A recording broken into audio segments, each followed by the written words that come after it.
Big Ten teams are dropping serious cash to build their roster for next season. We're talking millions, tens of millions being spent on top talent. Thanks to an incredible report by CBS Sports' Matt Norlander, we've got the scoop on which Big Ten teams are in the elite 10 million club and who's close behind them, and a few teams that didn't make the list that are making waves, that I think are making waves and should be thought of as some of the top spenders in the Big Ten as well. Plus, we'll touch on those Big Ten squads, giving you kind of some of my analysis there of what's going on.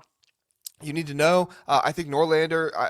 I don't think Norlander missed or like he didn't do a good job. These are just names that I am personally adding. He can't do a list with every single, like he doesn't cover the Big Ten. That's my job. All right. So that's what I'm adding to it here. So hit the subscribe button. Let's get into it. All right. Let's start with the heavy hitters, the Big Ten teams in what Norlander calls the 10 million club, $10 million club. These are programs either spending $10 million or more on their rosters, easily capable of hitting that mark. In the Big Ten, three teams stand out to him: Indiana, Michigan, and Purdue. Now, you have heard that right. Yes, Purdue. But let's start with Indiana. We're going to get to Purdue a little bit later on, but let's start with Indiana.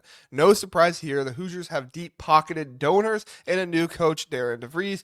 In his first year, they are poised to spend big, especially considering that it is rumored that that was a key reason why DeVries went with Indiana over Iowa. Norlander notes that they're either at 10 million or can get there quick. Think about it. Indiana's got the resources to chase elite talent, and they're not shy about it either. Next up, Michigan. This one's validating for Wolverine fans. Under new coach Dusty May, Michigan's basketball program is tapping into the football money, it seems like. I have no idea if that's actually true, but it seems like it, right?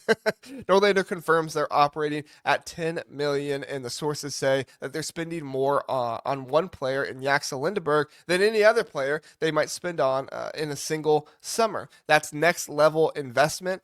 That's trying to bring in somebody who can be a game changer for your team. And in our final Big Ten spender might come as a surprise, but I mentioned him earlier. It's Purdue. Okay, this one raised some eyebrows for me and amongst other people I saw on the internet as well. But let me be clear: although Norlander lists them in more of the second tier, Purdue is in or above the $8 to $10 million range. That's huge for a program not typically seen as a financial juggernaut. Matt Painter's squad is spending serious cash to keep stars like Braden Smith, Fletcher Lawyer, and Trey Kaufman, plus additions like Oscar Clough, Omer Mayer, Liam Murphy as well. I'm not sure he was a big spend, but still somebody that you added and a great shooter. He's going to be a lot for them.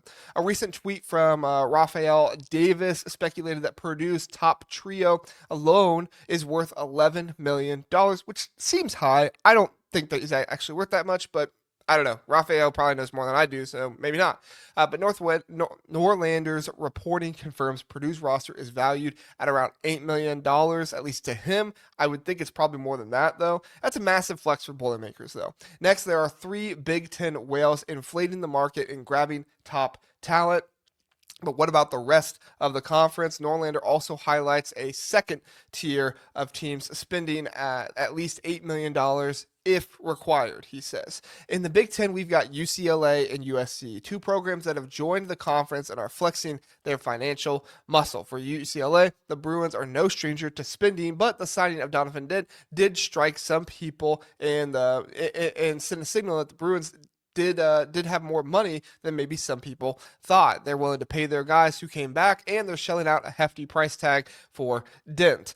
Norlander says they're at $8 million, but could push to $10 million with the right boosters. UCLA in a competitive market, and they're not backing down. When it comes to USC, the Trojans are making waves with pure money moves. They are rebuilding their roster through this portal, which isn't cheap. They've done a nice job of avoiding bidding wars, but they also need to pay some dudes as well. Right across the LA strip, right, is USC's at, well, I don't even know if it's across the LA strip, but you know what I'm saying. They're in LA. Okay, Deshaun Foster made sure we knew that in the football media days. Anyway, USC at 8 million, but like UCLA, they've got the potential to climb with both LA schools in the Big Ten now. Expect to keep pushing the financial envelope. These teams aren't quite at the 10 million mark according to Norlander, but they still are major players in the NIL game. The Big Ten's depth in these tiers shows how competitive the conference is becoming. Now, let's also talk about some Big Ten teams that didn't make Norlander's list,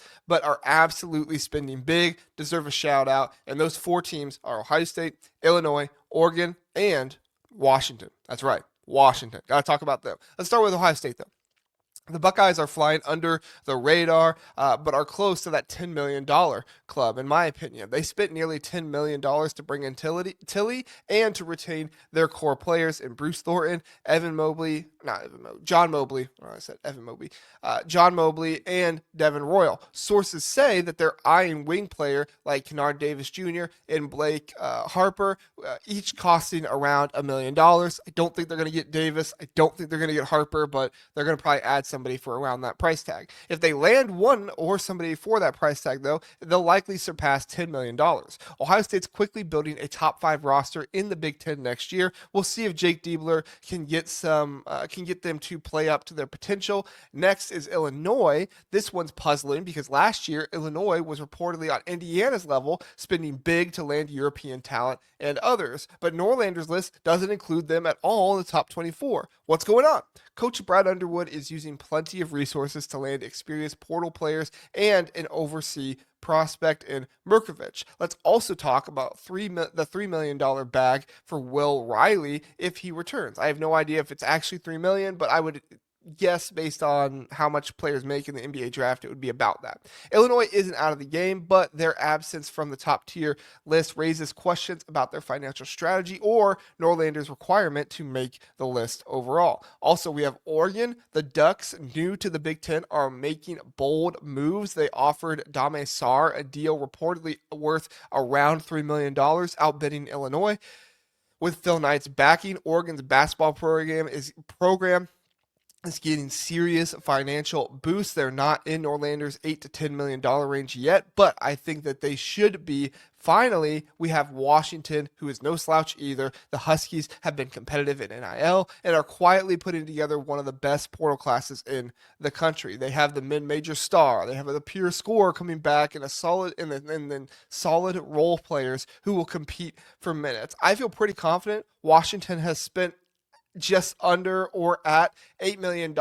So what does that mean? The Big Ten is essentially a financial juggernaut in college basketball. Now, not every team. These are only 9 teams, but teams are spending money. Teams are boosting their roster, and we love to see it. Indiana, Michigan, Purdue leading the way in the $10 million club. UCLA, USC close behind at $8 million, and teams like Ohio State, Illinois, Washington, and Oregon spending big. The conference is loaded, but here's the kicker.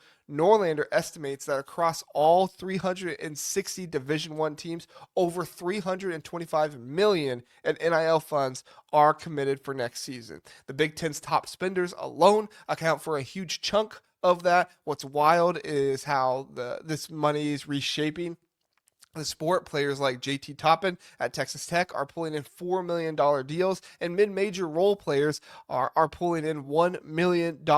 In the Big Ten, we're seeing similar trends with Michigan's Yaxel Lindenberg, Purdue's core, Ohio State's core, along with Tilly. But Norlander points out that this could crash as Kansas, a traditional big spender, dropped to $8 million to the $8 million tier this year after Bill Self recalibrated. A top spender like BYU or Arkansas, if they don't get results, donors might pull back. Only one team wins the national championship, and it's rarely the biggest spender. That's the state of NIL spending in the Big Ten and college hoops, college basketball nowadays. Indiana, Michigan, and Purdue, appreciate you all leading the charge. UCLA, Ohio State, or UCLA, USC, appreciate you all being right there behind them. And then Ohio State, Illinois, Washington, not far behind, could be even up there with some of the other ones. Who do you think is getting the best bang for their buck right now in the portal overseas, and which Big Ten team do you want to dive into next? Do you want to look at spending? Is that something that you're interested in? Would love to continue to cover this kind of stuff if it does interest you.